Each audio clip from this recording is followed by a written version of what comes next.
오늘은 하나님의 그 마음이라고 하는 제목으로 말씀을 전하고자 합니다. 우리 찬양 너무 감사합니다. 찬양 드릴 때마다 정말 그 하나님의 은혜, 목소리가 얼마나 참 좋으신지 모르겠습니다. 예. 어, 저도 이렇게 나중에 기회가 되면 한번 같이 찬양하는데 같이 찬양도 해보고 하면 좋겠는데 저는 찬양에는 좀 별로.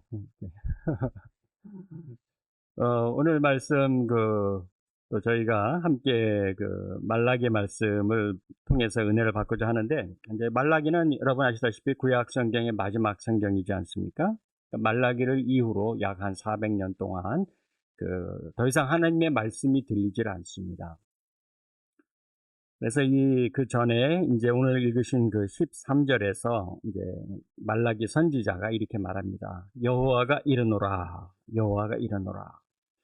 이 말씀을 우리가 보면은 13절 말씀을 보면 하나님은 그 말씀하시는 하나님인 것을 우리가 압니다. 하나님은 우리와 대화하시는 분입니다. 여호와가 이르노라 하지 않습니까? 이 말씀하신다는 것은 하나님은 인격체시라는 거죠. 그렇죠? 그러니까 우리처럼 그러니까 말씀하신다는 건 우리처럼 느끼시고 생각하시고 반응하시는 그런 분이라는 겁니다. 그러니까 돌이나 우상처럼 바위처럼 말을 못하는 그런 우상이 아니라 하나님은 말씀을 하시는 분이다. 우리는 말씀하시는 하나님을 섬깁니다. 그 13절에서 하나님이 말씀하시기를 너희가 완악한 말로 나를 대적하고도 이르기를 우리가 무슨 말로 주를 대적하였나이까 하는도다라고 말하고 있습니다. 하나님께서는 너희가 그 당시 이스라엘 사람들에게 말라기 선지자를 통해서 너희가 완악한 말로 나를 대적하였다고 하시면서 하나님께서는 들으시는 하나님이시라는 것이죠. 듣고 느끼시는 하나님이라는 겁니다. 너희가 완악한 말로 나를 대적하였다. 그러니까 하나님은 들으시고 느끼시는 분. 그런데 그들은 말하기를, 여기서 14절에서 보면 말하기를 우리가 무슨 말로 주를 대적하였나이까 라고 반문하였습니다. 그러니까 하나님은 느끼지 못하시는 분인 것처럼, 하나님은 감정이 없으신 분인 것처럼, 또 하나님은 이해 못하는 분인 것처럼, 하나님은 하나의 금이나 돌 아니면 나무로 만든 우상으로 생각하는 것처럼 말이죠. 그러나 성도 여러분, 하나님은 들으시는 분이시고 느끼시는 분이시고 대화하시는 분이십니다. 그래서 우리가 하는 말을 하나님이 들으시고 또 하나님이 기뻐하시기도 하시고 또 하나님이 슬퍼하시기도 하시고 또 우리가 한 말에 대해서 하나님이 답변하시기도 한다는 말입니다. 우리가 하나님을 찬양하는 말을 할 때 하나님은 그 말을 흡족해 하시고 또 기뻐하십니다. 시편 69편 30절에서 31절에서 내가 노래로 하나님의 이름을 찬송하며 감사함으로 하나님을 위대하시다 하리니 이것이 소나 황소를 드림보다 여호와를 더욱 기쁘시게 함이 될 것이니라고 하셨습니다. 우리의 입술과 마음으로 하나님을 찬송하며 감사하며 하나님을 위대하시다 하는 것, 이것이 그러한 마음이 없이 황소나 소를 드리는 것보다 당시 시대 얘기로죠. 하나님을 더욱더 기쁘시게 한다는 말입니다. 그러니까 하나님께서는 기뻐하신다. 하나님께서 오늘 우리가 이 찬양을 여기서 함께 우리가 부르고 들을 때 그 찬양하는 그 모습을 하나님께서 보시고 들으시고 하나님의 마음 가운데 기뻐하신다는 겁니다. 그 기뻐하심이 내 마음 가운데 느껴질 때, 그때 우리는 은혜를 받습니다. 하나님이 기뻐하시는구나. 그걸 내 마음 가운데 함께 느낄 수 있을 때. 하나님은 이처럼 느끼시는 분이십니다. 느끼시는 분. 내가 이 아침에 하나님 앞에 진실된 마음으로, 진정으로 하나님을 예배하며 이 동일한 고백을 할 때, 이 고백을 할 때, 우리가 하나님께 진심으로 예배를 드릴 때, 하나님께서 그것을 기뻐하신다는 것이죠. 우리도 성경을 읽으면서 하나님의 마음을 우리가 느낄 수 있습니다. 이 제사장과 오늘 말라기에서 사람들이 하나님께 제사를 헛되이 드리자 하나님이 말라기 1장 10절에서 이렇게 말씀을 하십니다. 만군의 여호와가 이르노라 너희가 내 제단 위에 헛되이 불사르지 못하게 하기 위해서 너희 중에 성전 문을 닫을 자가 있었으면 좋겠도다. 내가 너희를 기뻐하지 아니하며 너희가 손으로 드리는 것을 받지도 아니하리라. 여기서 말씀하실 때 너희 중에 성전 문을 닫을 자가 있었으면 좋겠다. 있으면 좋겠다 하신 그 하나님의 그 마음, 그 하나님의 마음, 그 하나님의 애틋한 마음, 그러한 마음이 우리 마음 가운데 전달될 수가 있는 것이죠. 말라기 2장 3절에서 또 하나님이 이렇게 말씀하십니다. 보라, 내가 너희의 자손을 꾸짖을 것이요. 똥, 곧 너희 절기의 희생의 똥을 너희 얼굴에 바를 것이라. 하나님의 어떤 그 마음이 느껴지지 않습니까? 하나님께서 내가 너희에게 올바른 제사를 드릴 것을 원하고 그렇게 기회를 주고 내가 이렇게 자비를 베풀고 그러나 너희가 거역하고 하나님이 하시는 그 말씀을 이렇게 보면서 하나님을 함부로 대하고 제사를 함부로 했던 그들에 대한 하나님의 그 답답한 그 마음이 우리 마음 가운데 느껴지고 있는 것이죠. 하나님이 원하시는 것은, 진정으로 원하시는 것은 우리와 하나님과의 관계입니다. 하나님께서 모든 걸 강압적으로 하시기보다는 하나님은 자발적에서 그들이 진심에서 우러난 제사를 드리기를 원하셨습니다. 하나님은 관계를 원하신 것이죠. 진실한 관계입니다. 하나님이 원하시는 그 진실한 관계, 나와 그 마음 가운데 그 서로 그 교통을 하고 싶어 하시는 그 관계를 이 시간 우리가 느낄 수 있기를 바랍니다. 우리가 그 진실한 관계에서 서로의 그 마음을 우리가 느낄 수가 있죠. 상대의 감정을 느낄 수 있고 또 상대의 그 알아줄 수가 있습니다. 그럴 때 서로 간의 깊은 관계가 성립이 됩니다. 우리가 마음을 나눌 때 관계가 성립이 되죠. 그래서 우리가 이제 구역 모임 다음 주에도 하지만 할 때 우리가 지식이나 어떤 정보를 전하는 게 아니라 나의 마음을 나눌 수 있고 또 남의 마음을 내가 들을 수 있는 이제 그런 그 시간을 갖도록 우리가 함께 노력하고 있습니다. 사람들 가운데는 다른 사람과 관계를 맺는데 힘들어하는 경우가 있습니다. 나는 상대와 관계를 맺고 싶어 하는데 그게 잘 안 됩니다. 그럴 때는 나는 그 상대의 그 마음을 이해하고 있는가를 봐야 됩니다. 상대의 그 마음을 이해하고 있는가. 상대가 어떻고 무엇을 하고 무슨 잡이 무엇이고 학교 어디 나오고 이게 아니라 그 사람의 마음을 이해하고 있는가. 부부간의 관계도 마찬가지죠. 우리가 그 결혼을 할 때 남자는 그 한 여자를 선택한 것이라고 합니다.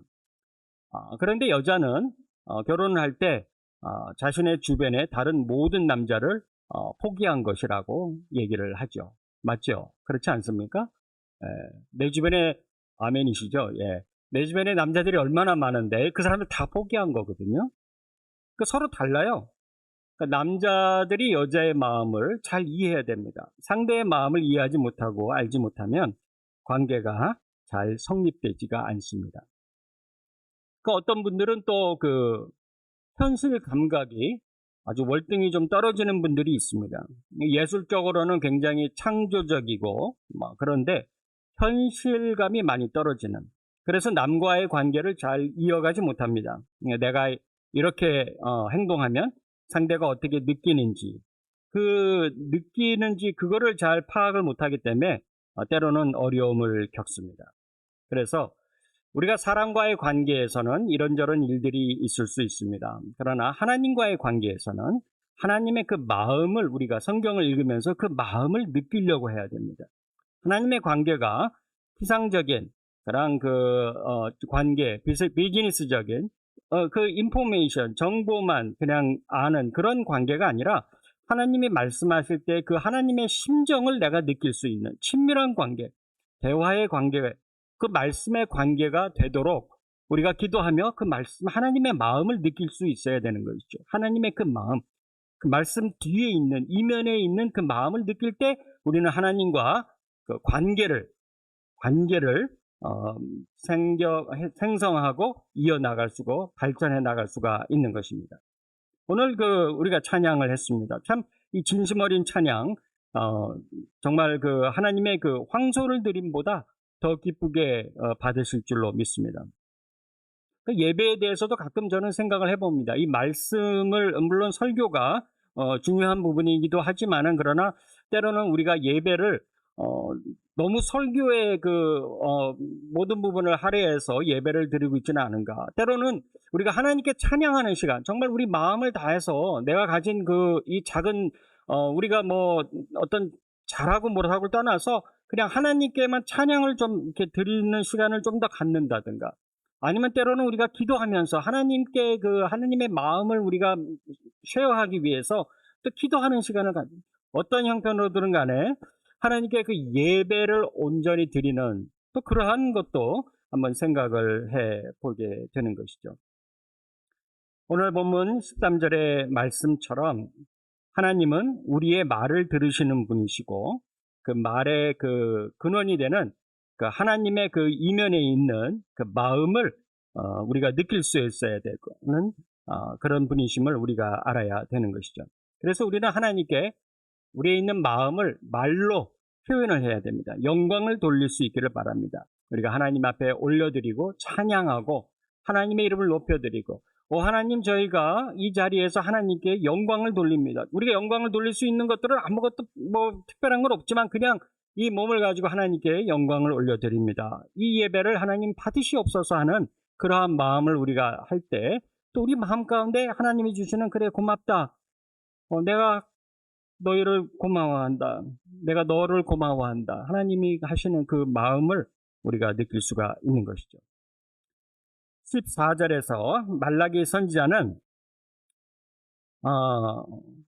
13절에서 사람들이 여호와가 말씀하시기를 완악한 말로 나를 대적하고도 이르기를 우리가 무슨 말로 주를 대적하였나이까 하는도다. 그러자 14절에서 이렇게 말합니다. 너희가 말하기를 하나님을 섬기는 것이 헛되니 만군의 여호와 앞에서 그 명령을 지키며 슬프게 행하는 것이 무엇이 유익하리요.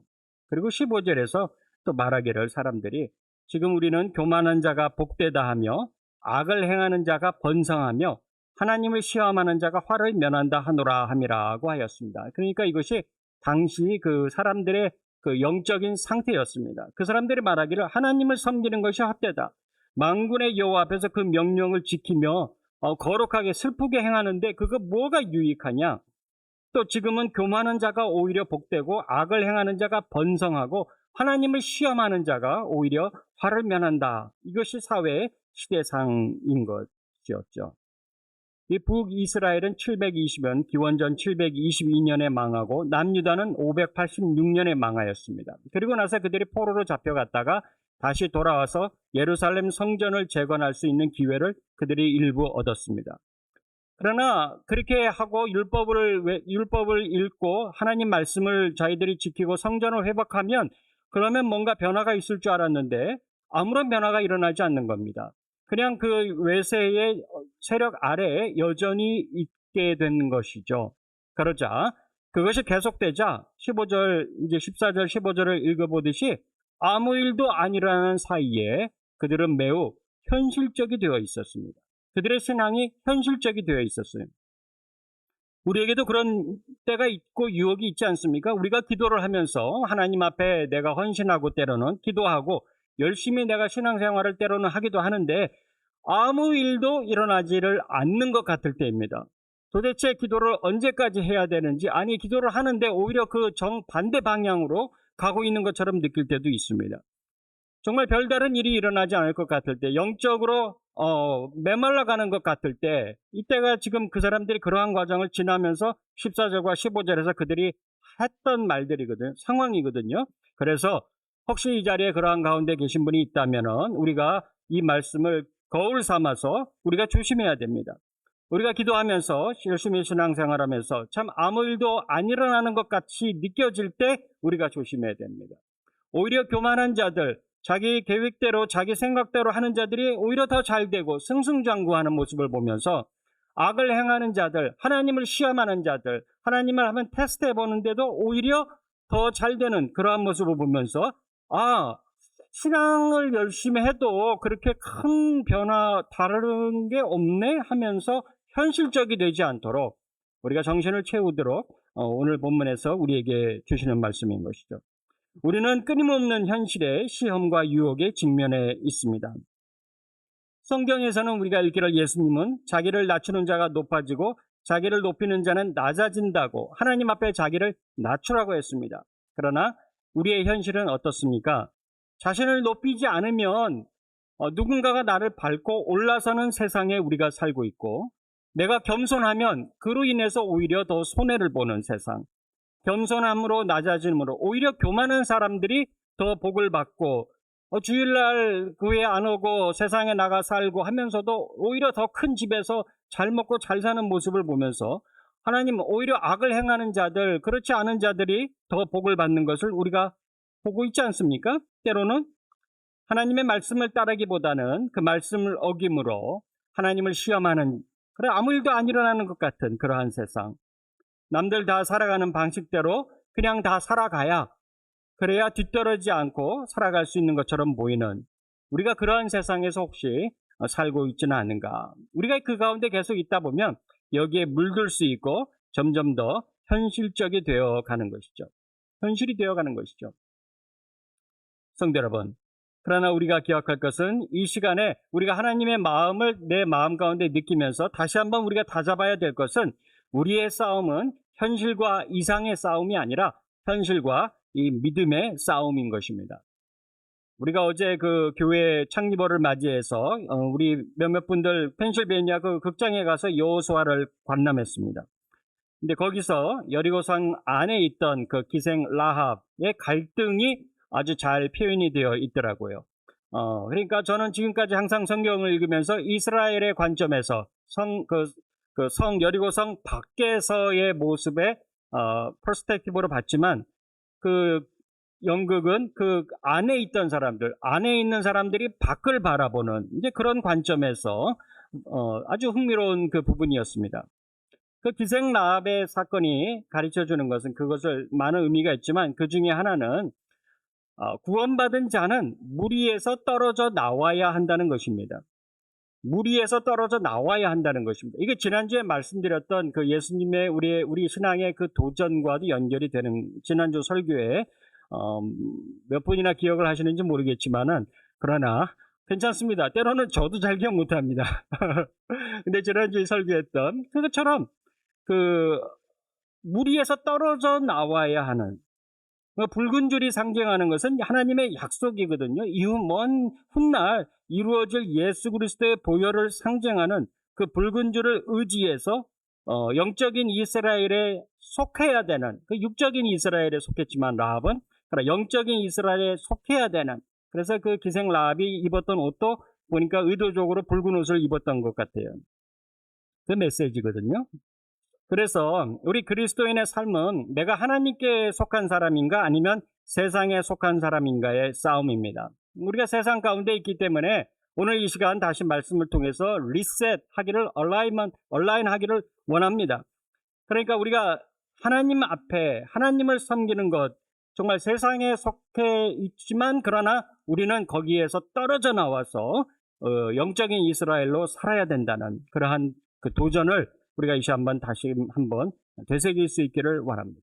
우리의 신앙생활이 check the box라 그러죠. check the box 하는 그가 아니라 정말 우리 마음 가운데서 하나님의 그 마음을 우리가 느끼면서 그 마음에 그 젖어서, 하나님의 마음에 젖어서 우리가 느끼며 살아갈 수 있는 그 신앙생활. 그 완벽한 신앙생활은 아니지만 그러나 그 가운데에서 분투하면서 하나님께 영광을 돌립니다라고 하는 이제 그러한 모습을 우리가 보일 때 하나님이 기뻐하시고 그 가운데 은혜가 넘치는 것이죠.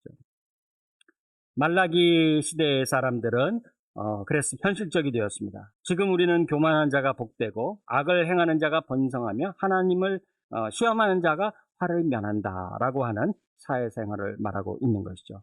나의 신앙생활은 그 루틴에 따른 모습이 되지 말고 하나님의 마음을 느끼는, 살아계신 하나님, 말씀하시는 하나님, 그 하나님의 마음을 느끼는 그러한 자가 되어야 되는 것이죠. 그런데 16절에서 이렇게 말합니다. 그때 여호와를 경외하는 자들이 피차에 말하며 여호와께서 그것을 분명히 들으시고 여호와를 경외하는 자와 그 이름을 존중히 여기는 자를 위하여 하나님 앞에 있는 기념책에 기록하셨느니라고 하였습니다. 그래서 저는 말씀을 준비하면서 하나님 부족하고 어리석고 모자라지만 그러나 하나님 제가 드리는 이 말을 분명히 하나님이 들으시는 줄 믿습니다. 저는 예수 그리스도의 보혈의 십자가를 의지하여 구원받았고 하나님 완벽하지 못하지만 그러나 하나님을 온전히 섬기려고 하오니 하는 그 말을 하나님께서 분명히 들으시는 줄로 믿습니다. 그것이 여러분과 저의 고백이 되어야 되는 것이죠. 하나님이 여호와를 경외하는 자들이 남아있다고 하십니다. 이 말씀은 이러한 시대 사회상이지만 그러나 16절에 보면 하나님 여호와를 경외하는 자들이 피차에 서로 말하면서 여호와께서는 그것을 분명히 들으시고 경외하는 자와 그 이름을 존중히 여기는 자를 생명책에 기념책에 기록하셨느라 남아있는 자가 있다는 것이죠. 그러한 사회 가운데에서도 그러한 모습이 우리의 모습이 되어야 되는 것이죠. 많은 사람들이 세상에서의 방법대로 살아갈 때 잊어버리며 살아갈 때 그 여호와를 경외하는 자들이 서로 무슨 말을 해야 했겠습니까? 서로 격려하고 서로 위로하고 그러지 말자. 우리가 정말 하나님을 기억하자. 하나님을 높이자. 하나님께 예배드리자라고 하는 그러한 말을 서로 하였을 것입니다. 그 말씀을 하나님께서도 16절에서 말하기를 여호와께서 그것을 분명히 들으시고 하나님이 분명히 그것을 들으신다는 것이죠. 우리는 이렇게 남은 자들이 되어야겠습니다. 세상에 끌려가고 동화되는 사람이 아니라 여전히 하나님을 신뢰하고 하나님께 남은 자들. 우리가 서로의 믿음을 위로하고 우리가 서로 피차에 서로 그렇게 이야기하며 세워줄 수 있는 그런 역할을.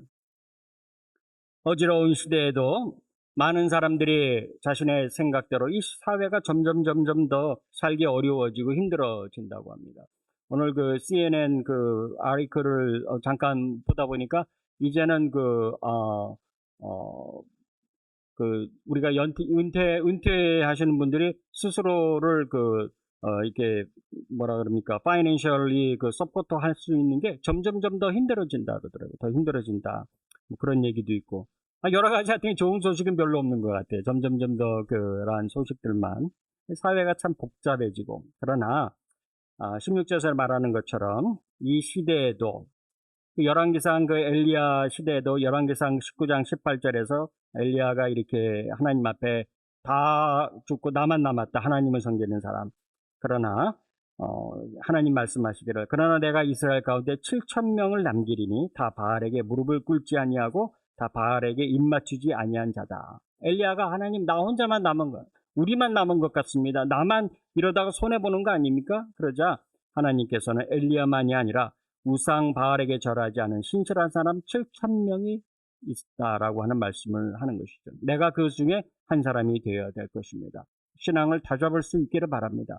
정말 세속에 물들지 않고 하나님의 그 마음을 내가 느끼며 말씀 가운데서 내가 살아가야 되는 것이죠.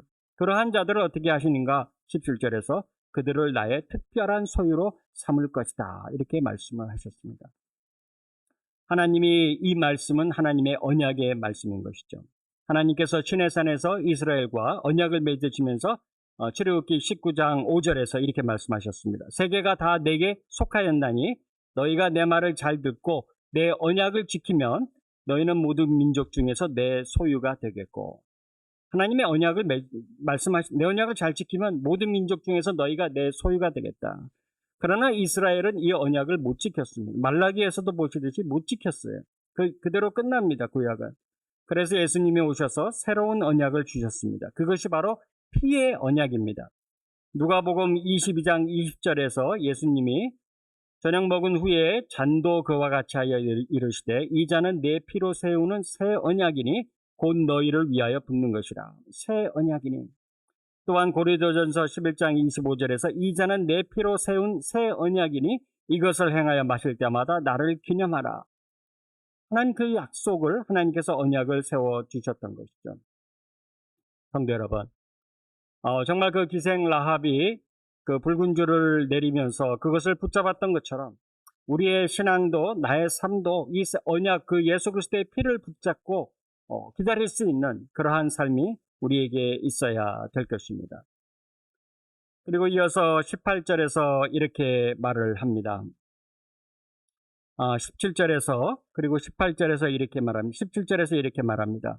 만군의 여호와가 이르노라 나는 내가 정한 날에 그들을 나의 특별한 소유로 삼을 것이요 또 사람이 자기를 섬기는 아들을 아낀 같이 내가 그들을 아끼리니 내가 그들을 아끼겠다. 그리고 18절에 그때 너희가 돌아와서 의인과 악인을 분별하고 하나님을 섬기는 자와 섬기지 아니하는 자를 분별하리라.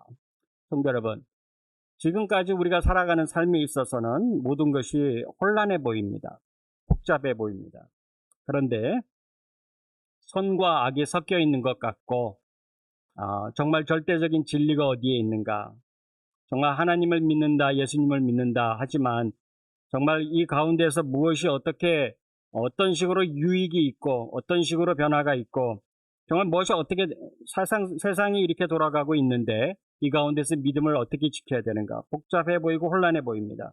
그러나 이러한 시대에도 선은 선이고 악은 악인 것입니다. 여기서 특별히 의인과 악인을 말하고 있는데 구약에서의 의인과 그 악인 18절에서 의인과 악인을 분별하고, 여기서 구약에서의 의인과 악인의 개념은 이 언약의 관계에 충실한 사람과 그렇지 않은 사람을 말합니다. 그러니까 언약의 관계를 지키는 사람, 그 사람이 결국에는 의인으로 남을 것이고 기생라합의 그 빨간 줄을 붙잡았던 것처럼, 그것을 잡았던 것처럼 그가 의인으로 남게 되고 이 언약의 관계를 깨는 사람이 악인이 된다는 것이죠. 말씀은 그동안은 이제 혼란했지만, 말라기 시대에 이렇게 혼란한 시대에 살고 있지만 후에는 이것이 분명해질 때가 온다는 것이 하나님의 말씀입니다. 그래서 의인과 악인을 분별하고 하나님을 섬기는 자와 섬기지 않는 자를 분별하리라라고 18절에 말씀하신 것. 너희들이 돌아와서 그때는 너희들이 그것을 분별할 수 있게 될 것이다. 나중에는 그렇게 된다는 것이죠. 분명한 선이 그어지는 때가 온다는 것입니다. 이것이 우리 삶의 그 희망이 되고 용기가 되어야 되는 것입니다. 그래서 성도 여러분, 믿음의 끈을 놓지 말고 붙잡고 나아갈 수 있기를 바랍니다. 우리가 성자 하나님이신 예수의 피의 언약을 가졌습니다.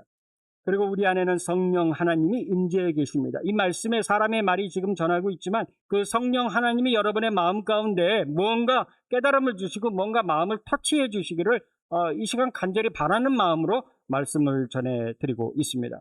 정말 하나님이 느끼게 하시고 깨닫게 하시는 것이죠.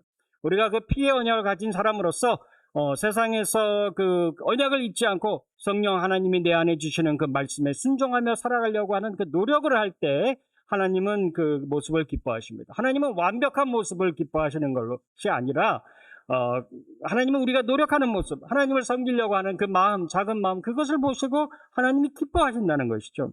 그것이 신앙인의 모습입니다. 지금은 선과 악이 모호해 보이지만 그러나 오늘 본문 말씀에 보면 아닌 것이죠. 아닌 것이죠. 옛날에 말씀을 마칩니다.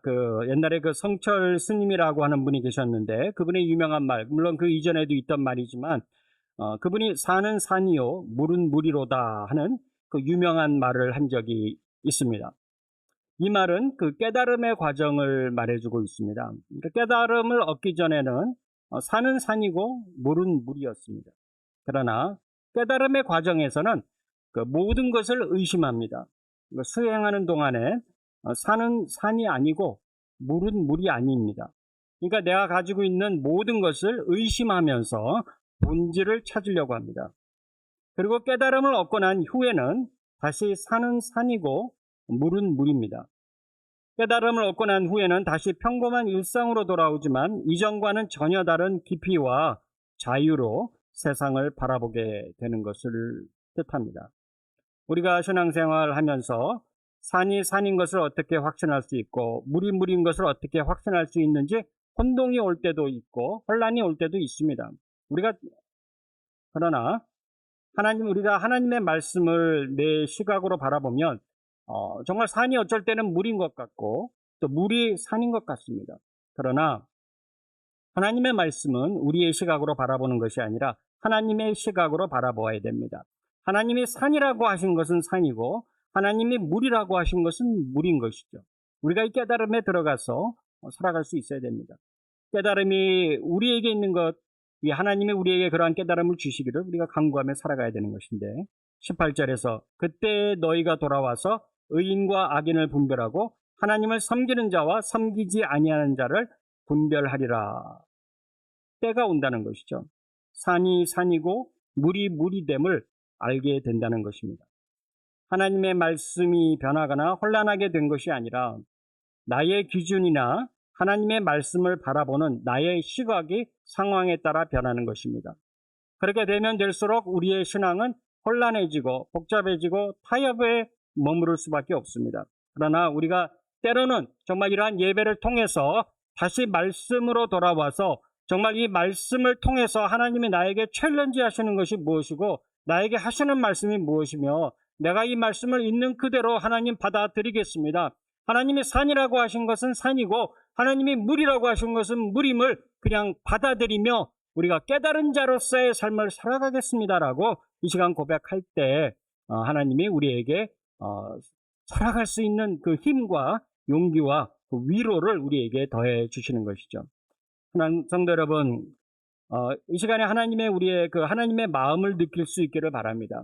하나님이 원하시는 것은 너희가 퍼펙트한 것을 원하시는 것이 아니라 너의 그 작은 정성과 노력 가운데서 하나님을 섬기고 싶어하는 그 마음을 하나님이 보시고 하나님이 얼마나 기뻐하시는가, 그것을 우리가 내 마음 가운데서 느낄 수 있을 때 정말 우리의 신앙생활은 역동적이 되고 흔들리지 않고 또 하나님 안에서 우리가 기뻐하며 우리가 살아갈 수 있는 것이죠.